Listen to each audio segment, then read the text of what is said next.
Hey, what's up guys, and welcome back to another ultimate review. In this episode, I'm going to give you the most in-depth and unbiased review of the Wings Centerstage 1100 soundbar.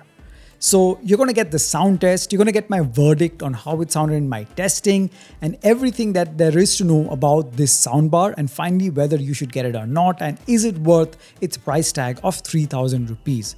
But before we begin, if you do enjoy watching my videos and like what I do, please consider subscribing to my channel and smashing that like button. Leave a comment on what you thought about the episode after watching this. And after watching this, if you do decide to pick up this soundbar for yourself, my only request is kindly use the link of this soundbar given in the description below to make your purchase. That way, you guys will help me run this channel and produce more such high quality and helpful content in the future. So without further ado, let's get started. Alright, so the Wings Centerstage 1100 comes in a usual soundbar packaging, and inside the box you get the user manual, the warranty card, the aux cable, power adapter, a remote to control the soundbar, and of course the soundbar itself. Now in terms of specs, the Wings Centerstage 1100 is a 60 watt RMS soundbar. Now inside you have 4 2.25-inch speaker driver units that produce all the sound. Now in terms of connectivity options, apart from Bluetooth version 5, it has HDMI, USB, coaxial, aux-in, and optical. So in the area of connectivity, I think it's got everything covered. So it gives you a lot of options, and whichever suits your setup the best, you can obviously use that. Now in terms of the build quality, well, it's not something very fancy. It's the usual glossy plastic build, and at the front you have the metal mesh. Now I have to say that it doesn't feel flimsy or cheap by any means. I prefer a matte finish, but this glossy black finish is not bad at all. Now at the bottom on either side you have two legs, and they have rubber strips at the bottom, so this helps keep the soundbar in place and it doesn't move about. At the back on either side you also have the wall mounting option. Now on the top of the soundbar is where you have the multifunction control buttons. So you have the power button, the mode button, a volume knob which also can be clicked and it serves as the play pause button, and then you have the skip track buttons. Now it's worth mentioning that these buttons are all back illuminated, so they give off a blue light, and this is really helpful if you're in a dark room where you're not using the remote or you can't find the remote and you have to change something on the soundbar. You can do that very easily. Now the interesting thing about the volume knob is that, like I said, it can be clicked and it serves as the play pause button.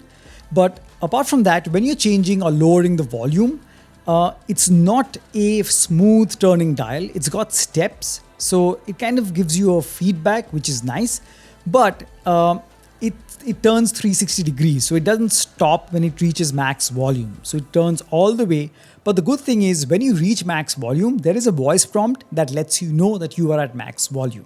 Now with the mode button, when you change through the different connectivity modes, whether it's Bluetooth, whether it's aux or USB, coaxial or HDMI or optical, in each step, there is a voice prompt that lets you know in which mode you're on. So that is a bonus. And if by any chance you have lost the remote or you can't find it, well, all the functions, or at least most of them, can be controlled through the soundbar itself using the multifunction control buttons. Now talking of the remote, it's really light, and apart from offering the same features as the inbuilt buttons on the soundbar itself, gives you a few bonus features, such as you can power on and off this soundbar with it. You can mute with just one button. You can control the level of bass. You can cycle between the 3 EQ modes that it offers, such as the movie mode, music mode, and news mode.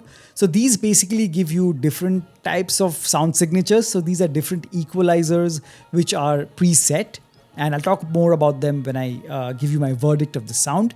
So I think it's pretty useful, but it's good to know that if you misplace the remote or you can't find it, you can do most of the functions. Leaving aside the bass control and the EQ functions, you can control the rest with the soundbar itself. And obviously with the remote, you can also cycle between the different connectivity modes, and with each mode, you also get the voice prompt as to which mode you're on. So there's no guesswork anywhere. Okay, so now with all the specs and the features and build out of the way, let's talk about the main thing, which is the audio quality.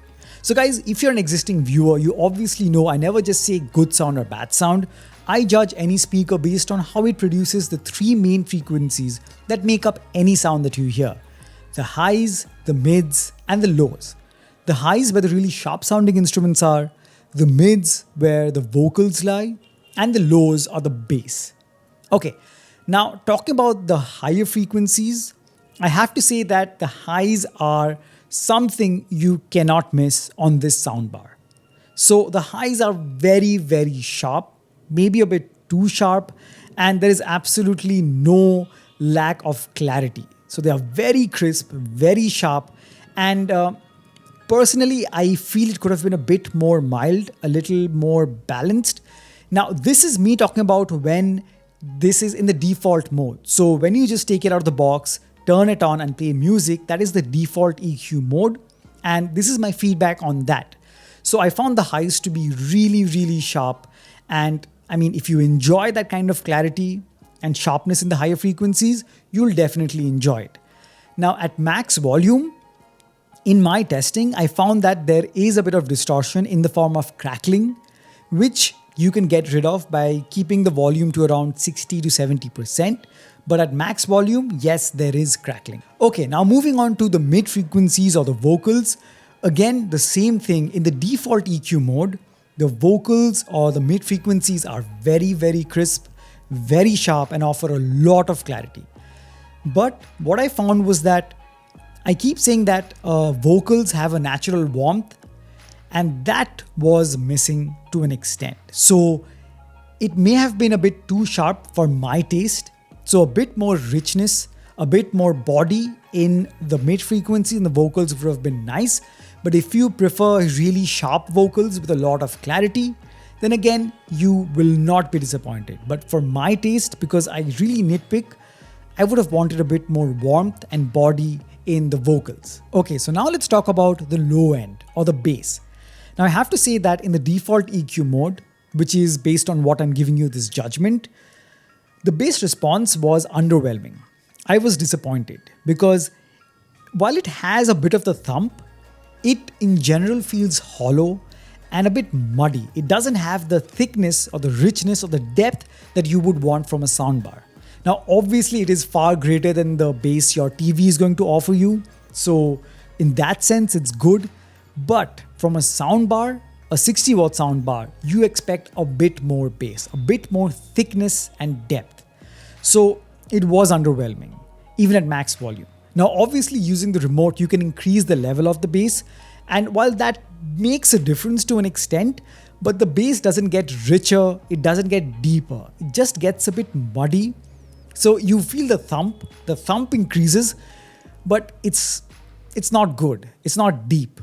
So bass was a bit underwhelming, but if you are going from your TV to this soundbar, then obviously you're going to feel the bass and it's going to be a huge upgrade if you're just used to listening to the sound from your TV. Now, this is the interesting part.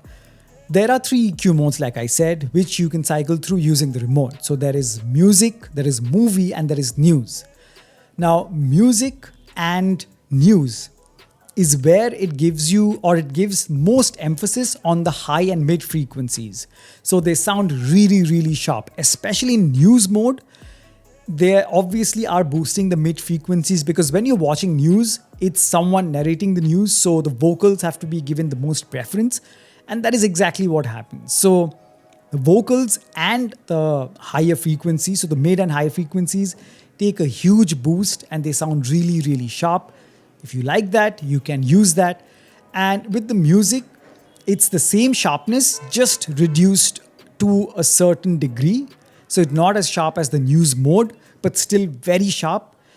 Personally, I found that when I shifted to movie mode is when I got the sweet spot or the best balance between the highs, mids, and lows. So the movie mode is where it sounded natural, where it sounded pleasing without that extra sharpness, which after a long listening session could be a bit unpleasant for your ears at max volume. So I would prefer movie mode. But now it's up to you what kind of sound signature you prefer. If you are used to your TV and you want to shift to the next best thing, you could look into the Wings Centerstage 1100. It's far louder, going to give you a much more richer and better sound than your TV. But in general, if you're getting this just to listen to music and movies, you might enjoy it depending on what kind of taste or what kind of sound signature you like. If it's a lot of clarity in the highs and mids, then this is perfect for you. The bass, not as great, but it's not missing, just that it's not as deep and punchy as I would want it to be. But the best balance or sweet spot, like I said, is the movie EQ mode. Do I think it's worth 3,000 rupees? Well, definitely, considering the connectivity options and the overall output, and the fact that they place the multifunction control buttons on top with the volume knob, and the fact that you can control most of it from the soundbar itself, and then you have the remote as well. So all in all, with the package, I think it's fair. It's not bad. So long as you keep in mind the little shortcomings or negatives that I mentioned. Okay, so now I'm going to leave you guys with the sound test. And what's going to happen is I'm going to play the same track twice. So the first time it's going to play in the default EQ mode, the EQ mode that comes with this soundbar right out of the box. So I'm not using any movie, music, or news EQ mode. So that's the natural sound at max volume. And the same track, when it's going to play for the second time, is going to be using the movie EQ mode. So maybe you guys can pick that up through my microphone, what the difference in sound quality is. So I'm guessing, at least in real life, in person, I found that, like I said, the highs and mids sound much more mild and natural in the movie mode. So you guys will listen and form your judgment and let me know in the comments below what you guys think. So guys, that's been my review. I hope you've enjoyed and found it helpful. Please make sure that if you really enjoyed this video, to smash the like button, share this video with your friends and family, subscribe to the channel if you haven't already, and leave a comment as to what you want to see next. And like I said, after watching this review, if you decide to pick up this soundbar for yourself and think it's the perfect for you, if you love the sound signature of this, my only request is please use the link of this soundbar given in the description below to make your purchase. I promise you it's not going to cost you anything extra, but you guys will be helping me run this channel and produce more such high quality and helpful content just for you guys. Thank you so much for stopping by, and I'll catch you very soon in the next one. Cheers.